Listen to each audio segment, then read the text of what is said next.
So a couple of things happen at this juncture in our life where I'm gradually getting busier with brokering now. So it's like I have a job again. My business is growing. I'm getting more and more listings now, and it's taking my 100% focus from the boat and dividing that focus up. At the same time, we're not physically at the boat anymore. We're now living in a very nice house, in a very beautiful place. And the contrast of those having a job again, growing a business, having a beautiful place to live, contrasted with this year of experience we had, this hell of going to this boatyard. It was tough. It was tough. And after a year of that, and having now basically completed the hull repairs, we were grappling with what was the reality of what was to come. What do we do next? We figured that since we were doing this work and we'd already tore out, more than half of our salon, this was an opportunity to completely renovate the boat, completely refit it, gut the boat out, redesign the interior layout, redesign systems, rewire and reinstall everything. Not that we didn't love the way the boat was, but this is the mistake we made when we bought the boat, is that we paid far too much for it, for what we learned the true condition of the boat was, even with a really good surveyor. When we bought the boat, the systems were all more than 15 years old. And in some cases, many cases, obsolete. Noble-Tech radar and navigation on a Windows 95 computer, right? Old wind instruments and stuff that didn't even really work that well anymore. At the time when we bought it, it was already very old. Old rigging, old sails. And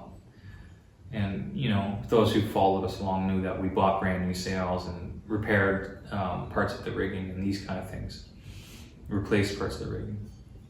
But we're now faced with a boat where it needs a complete refit, and the representation of the technical abilities that were required for us to do that work, or the cost that would be involved to hire somebody with those abilities, which is a challenge in this market. So the decision all along was that we would do the work ourselves, because at least the quality control, the time piece is going to be significant, because there's a learning curve that slows things down, and some trial and error. As I've learned with the hull itself, right? You cut a piece of steel, you bend it up, you've overworked it, it doesn't fit right. You need to buy another plate of steel and start scratch. So that takes time, it takes expense, but the cost savings on the labor doing it yourself still far outweighed the material costs. And that was the philosophy we were working forward with. Should we completely redesign the interior and renovate it, new furniture, new wood, new everything, right? And then you're faced with this realization that this is going to take another year at least to do this work. I needed to fabricate new fuel tanks. I was going to relocate the water tanks, which means fabricating new water tanks. Removing everything that was in there and putting in all new plywoods, marine plies, and flooring, and furniture, and appliances. This is a huge undertaking. Meanwhile, in the background, we're getting busier and busier growing this business. And we're getting more and more accustomed to a lifestyle that doesn't require us to literally pound our heads off of steel every day. And after a year living in our friend's house and house sitting, we realized that if we were going to move forward with this boat refit, it couldn't be like that first year. It couldn't be all time consuming and all energy consuming for a couple reasons. It was literally destroying us physically and emotionally and spiritually to do that. And our time was now divided anyway, because the reality is we need to make an income. We're not rich, right? We had the savings from our house from when we'd sold it. Most of that went to the boat purchase. And in the time since, having to haul the boat out in San Rafael, having to haul the boat out here, and realizing this large expense undertaking in refitting the boat, clearly the business and maintaining an income was a necessity. It wasn't a luxury. It's not like I want to work, right? It's something we all have to do, especially when you're refitting a boat. So the conversation turned to, we need our own place. We've become comfortable with having a place to rest and relax that was not in the boat or in the boatyard. It was still not our own place, and we would on a couple occasions need to leave the house essentially and go rent somewhere, or stay on a friend's boat, or these kind of things, to give them their space when they come with family for holidays and do stuff. And so we're private people, and we like our own space. We had a big, beautiful house in BC when we lived there. So we're not people that are comfortable living in our car, right? We did basically live out of our car for a while, and out of our boat, cut up in pieces. So I mean, we can rough it, we can tough it out. We know that, but we also know that we deserve better than that, and we can achieve better than that. And we're also not ones for accepting charity. We will work for what we want. We'll work for what we need, and we appreciated greatly the opportunity to have that place, that respite and retreat from very difficult circumstances that were not planned and not foreseen. So it was a moment in time where we could sort of stop and slow down and reflect and talk about, what do we need to do going forward to be happy and healthy and make this worthwhile, because this isn't what we want to do. This isn't sailing. This is being stuck in small town Mexico and doing some terrible work every day. So we decided that this was a turning point for us, where we started looking for our own home, our own place where we could take everything off the boat and secure it and have a space to work outside the yard if there's fabrication stuff I need to do, and a place that's quiet and secure and our own, where I can come and work and sit and think and rest. And that's what we did. We started looking at real estate, and at first we thought about buying a lot and building a house, and we quickly realized that we would be biting off more than we could chew, having to build our house while we're rebuilding our boat. It's just insane that we even thought that we could handle that. And I'm sure we could handle it, but it's just putting so much on your shoulders that, again, it's all a choice. We get to choose. That's our fortune. That's our good fortune, Morgan and I, and get to choose that we make those kind of choices. We don't have to build our own house. We didn't have any money to do it really anyway, so it'd be very compromised construction to try and pull off like a container home or something on a lot, and while basically camping out of our vehicle type thing, and trying to glamp maybe with like a generator and these kind of things. It was going to be rough, And so we ultimately made the determination that we should buy a house that's something we can look at and see and move right into without too much discomfort. Of course, it's tricky buying real estate in Mexico, and it's tricky getting work done. And but we found a place here. It's where I'm sitting now, and again, it was a compromise. So we come from living in this mansion in San Carlos with a very limited budget, and decided that we would buy a house in Guaymas. For the budget we had, we could get a place that was significantly better condition and a great location compared to what that same amount of money would do for us if we could even find something in San Carlos for that kind of money. And we did. We found our home here, and with a beautiful.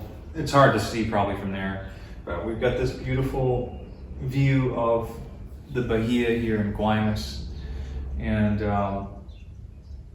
this has again completely changed our trajectory, having our own place, and the decisions that would come following the purchase of this house, having our own safe place, our own solitude. There's no longer the desperation or impetus to get the boat back in the water, because Gray Matter was our home. That was our peace, that was our privacy, that was our home, our freedom for 4 years that we lived on it full time. And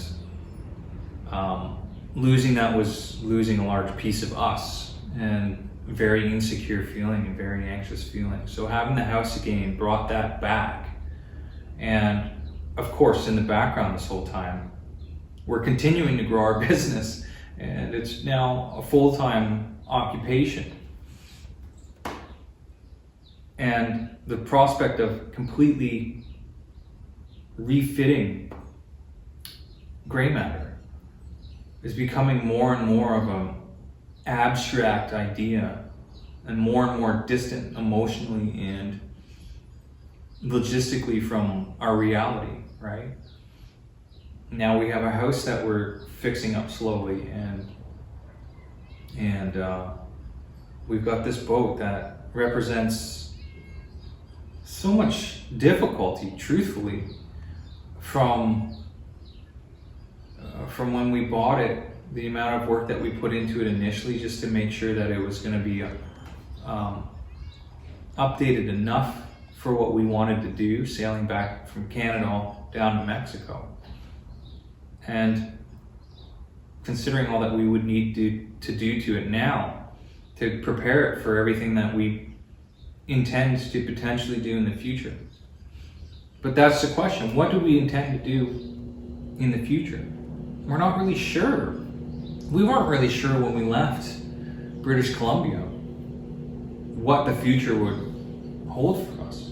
If we would be able to find a way to supplement our savings enough that we could sail long term. Where would we go? Would we sail around the world? Would we spend a couple years in Mexico? Would we, sail, take the Panama Canal? Like we didn't have a real concrete plan what we were going to do.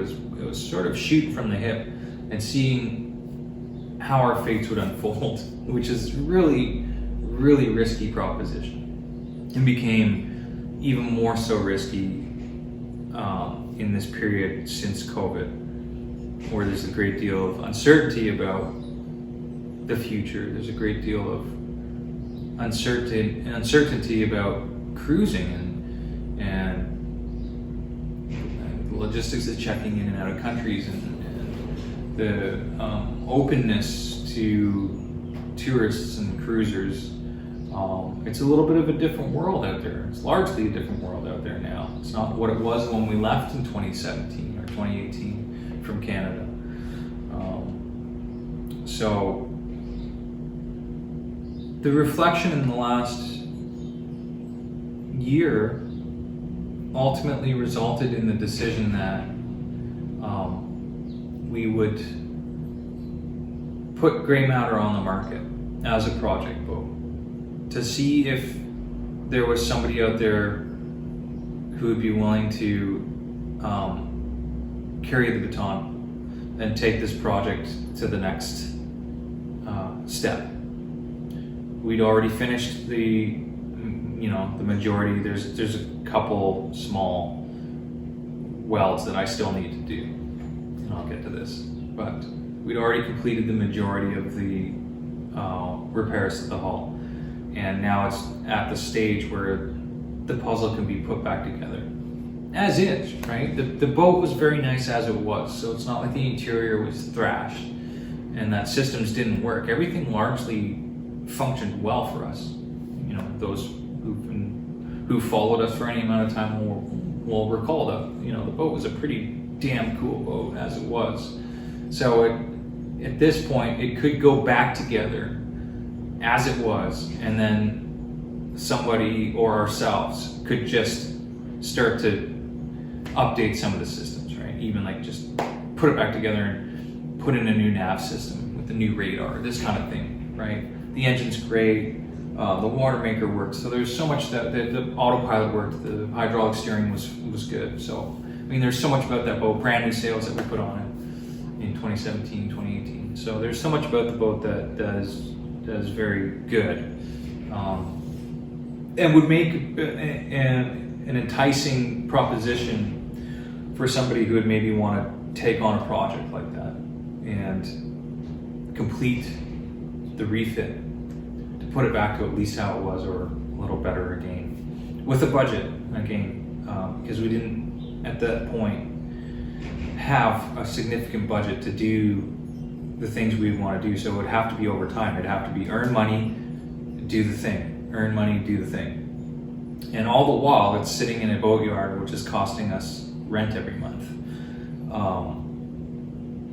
So it becomes that catch-22 where the more you want to do, the harder you have to work, the more money you need to make, the more you pay, and it's just a vicious cycle of paying for the things you want to do and needing to make the money to pay for the things you want to do. And this is just like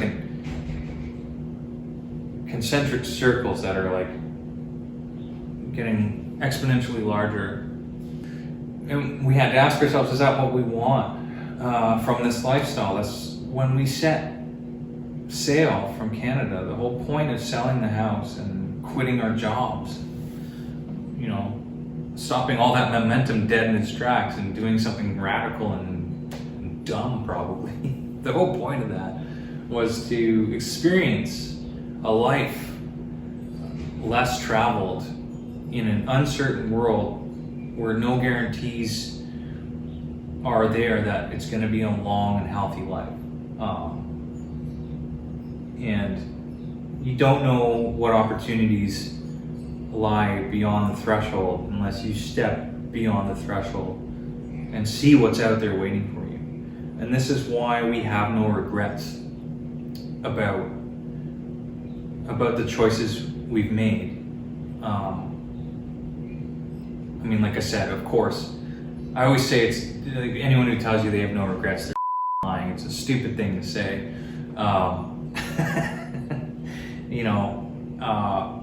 Of course, almost anyone would say that if you could go back and change things, I would absolutely go back and change some things. But I don't regret the journey. I don't regret the outcome. We've rolled with it and we've massaged it into our reality now. And in many ways, it's changed us as people, and it's changed our trajectory, where we're going, what we prioritize and what we value now. If Grey Matter didn't have all those problems and didn't stick us here, we wouldn't have in a million years thought we would have this lifestyle. We wouldn't have in a million years thought we would be immigrants in Mexico with a business and a house and a boat, right? We would have never, if you hadn't told me 7 years ago you're gonna have a house and a reasonably successful business and a boat and live this kind of a lifestyle, I would have never believed you. And thinking back on sitting in an office in Vancouver or Richmond or Kelowna, sitting in my office looking out the window into an alleyway or some damn thing. And if you had told me then that this, Josh, hang in there, this is right around the corner for you, I would have been ecstatic. That's a dream come true. I get to go work on yachts in Mexico, right? Run my own business, play on sailboats every day. Dream come true, right? And I have to remember that, because no dream comes free of cost. Those people that are living their dreams have paid a greater cost than anybody. There's systems in place that are designed and reward the status quo. You can very easily fit into a widget and run a predetermined course through life because those courses are laid out for you. And that's not what I wanted from my life. I wanted something extraordinary. I wanted something interesting, challenging, different. And there's a cost to that. All that uncertainty, all the things we were unaware of or unprepared for. The challenges financially that come with that. The uncertainty of what the future would hold. We've grappled with all those concepts and realities, and it's worked out. This was the faith, I guess, that we had when this was the faith, I guess, that we had, that if you put yourself out there and your intentions are pure and your efforts are good, that good things will come back to you. Nothing's gonna happen if you're just sitting still or running around in your circle, right? It's gonna be safe and it's gonna be predictable, but it's not gonna be extraordinary until you take some risks. But they've got to be calculated risks. You can't just run out there and do something dumb. I mean, what we did largely was running out there and doing something dumb. But it's worked out. It's worked out okay, and it's just really a beginning. I mean, when we left British Columbia, I was 36 and my wife was 31. Wow, we were young, right? It feels like a lifetime ago because in many ways it was a lifetime ago. I'm now 43, right? My wife's 37, and we're still pretty young, right?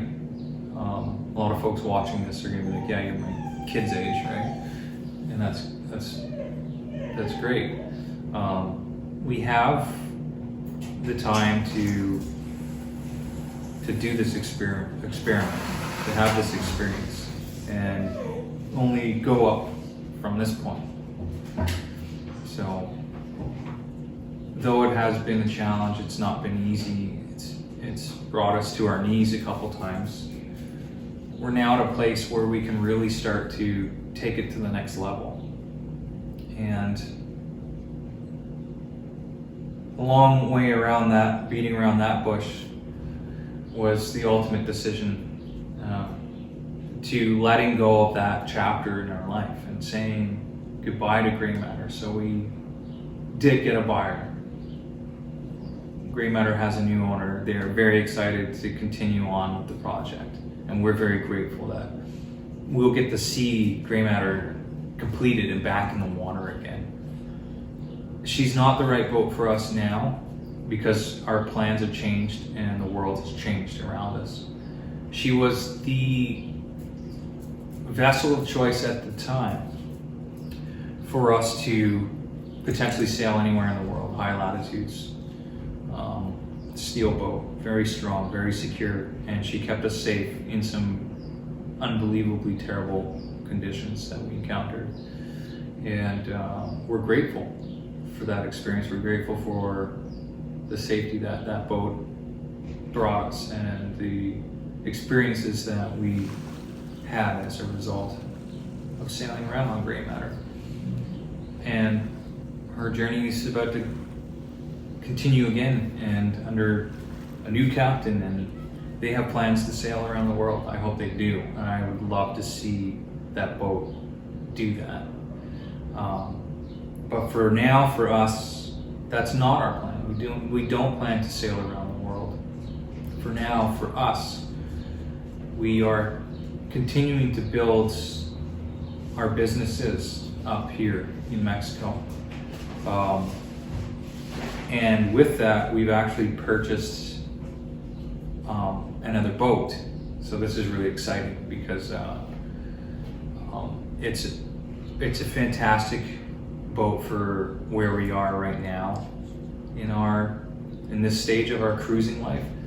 And I think it's kind of an important aside to define a cruising life. A cruising life is certainly time you spend on a boat, but the cruising life or cruising lifestyle encompasses so much more than just being on a boat somewhere. We're living a cruising life, and that involves having a house. It's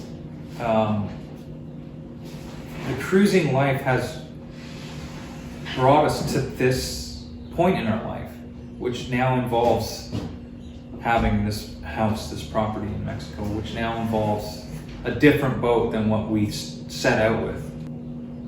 So we now have Escape Velocity, and Escape Velocity is a 1981 Hood 38, swing keel. It's masthead sloop rigged, but where we're at now is we have a growing business. Well, let's call it this. It's a growing company, and under our company is several growing businesses.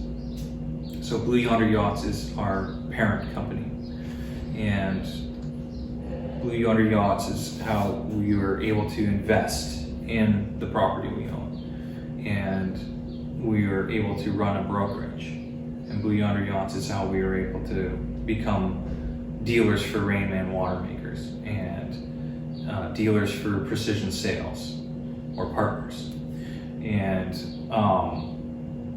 become a sailing school. So we've started the Learn to Sail Mexico sailing school, and Escape Velocity is the perfect vehicle for that experience for Morgan and I as cruisers, and for us as instructors to share an experience with people who are entering or advancing their sailing career or their cruising lifestyle and goals. That's what we're really excited about right now. Oh, and yacht surveying. Let's not forget about yacht surveying. I'm waiting on my credentials in the mail to begin focusing more so on yacht surveys, and than I have previously. I've done surveying work. Formalizing that and taking that profession to the next level and offering yacht surveying to our clients. It's a new direction for us. And I got into brokering both because it was an opportunity for where we were at that time and place, but more so because it's a profession where I can lend a literal lifetime of background and experience to.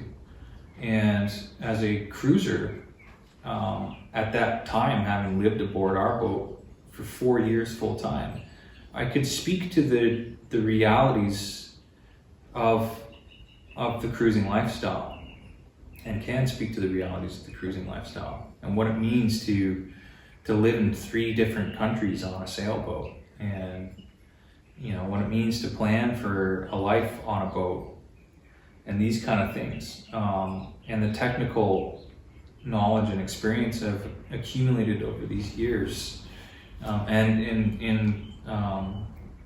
in my business before buying Gray Matter, working with composites and building recreational watercraft and working in a boatyard and these kind of things, and helping refit boats all through my childhood with my family. So I brought all of that into yacht brokering with a really pure intent that it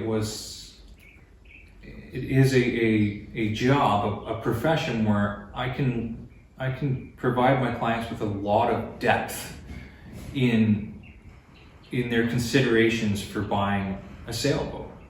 The things, like I say, the unknown, the things you don't know. When you're first buying a sailboat, and I mean, we've experienced this personally, when you're first buying a sailboat, you don't know if you care if the head's in the bow, or if you have a day head or 2 heads, or a wet head, or a composting head, or if you're sleeping in an aft cabin, or a Pullman berth, or a V berth. Like you don't know what your preferences are because you haven't experienced it. And these are all the values that I feel I could bring to the plate and bring to my clients, and really help them achieve a very informed purchase of a good sailboat. Knowing in myself as a yacht broker and a boat owner, a lifelong sailor, knowing what kind of boats I just out of hand won't want to represent, right? That are just, I wouldn't personally feel comfortable sailing on them, and only representing quality boats that I could stand behind. And despite their shortcomings, and all boats are compromises, being able to represent those honestly and prevent my clientele from even looking at something they should just absolutely not look at, and only having quality boats, and making sure that I could articulate what those compromises really mean to buyers, and the things that they don't know that they should consider in buying a boat. So that's the intent and the energy that I bring into brokering.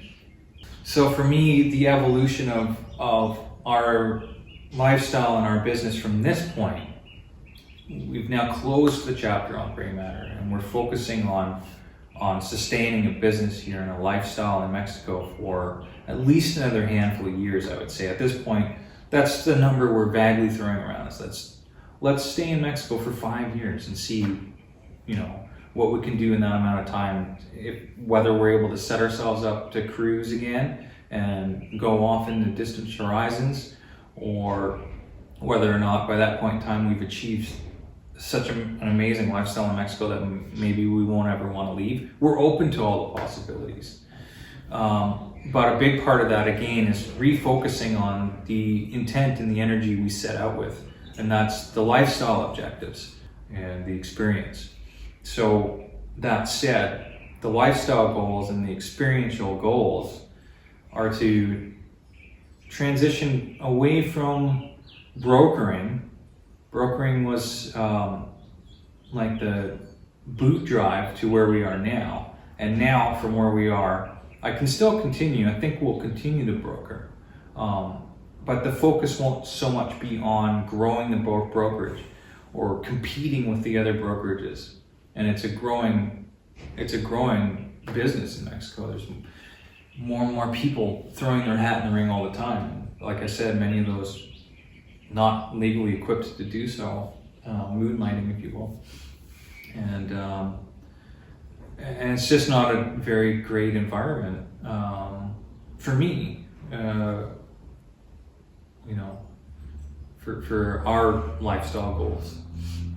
So moving the focus onto the sailing school, where I can be out on the water and share that lifetime of experience and all of the knowledge that I've attained more recently with working with hundreds of clients on every aspect of purchasing a boat, right? Being there with them through the surveyors, helping them research surveyors and making recommendations, working directly with trades and being the intermediary for setting up services and repair work and professional services like ordering sales or any of these kind of things. Being right there. There's going to be a number of folks, and you've probably seen some of these folks that purport to offer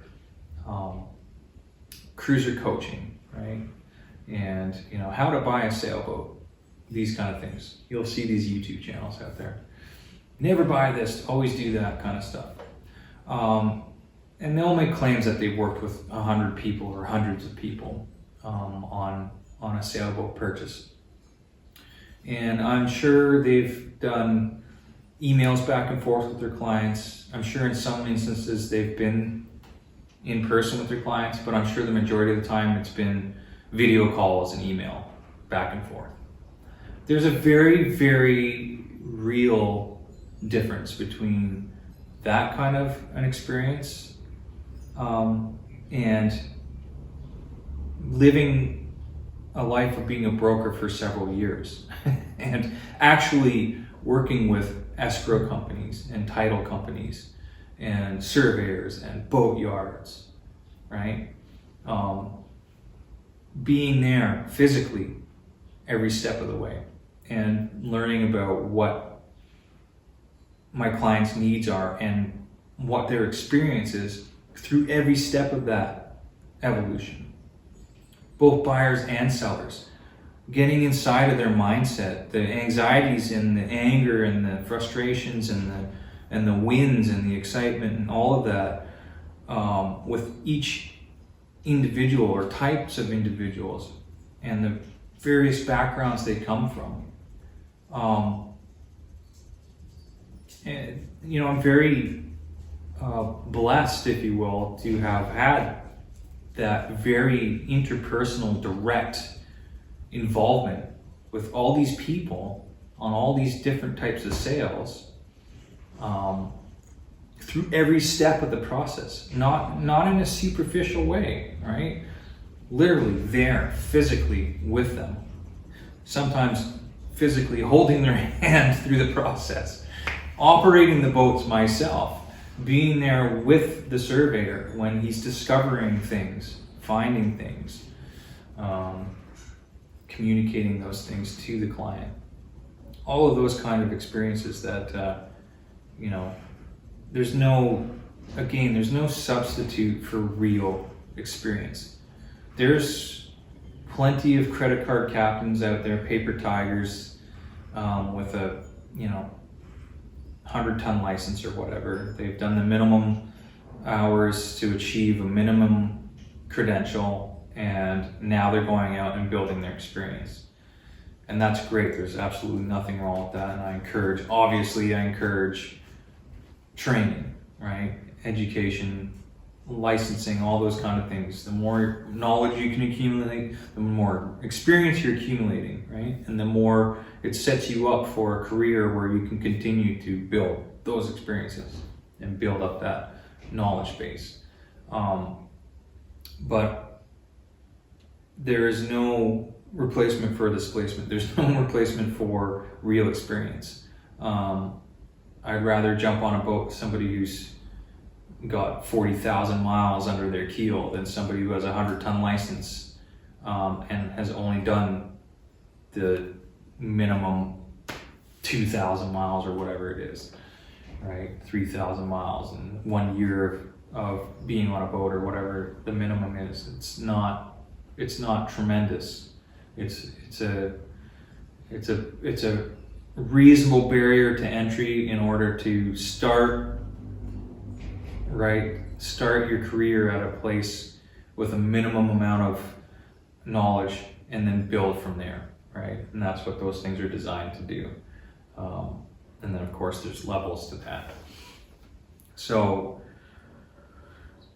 anyway, rambling aside, where was I with all of this? I get to stop here.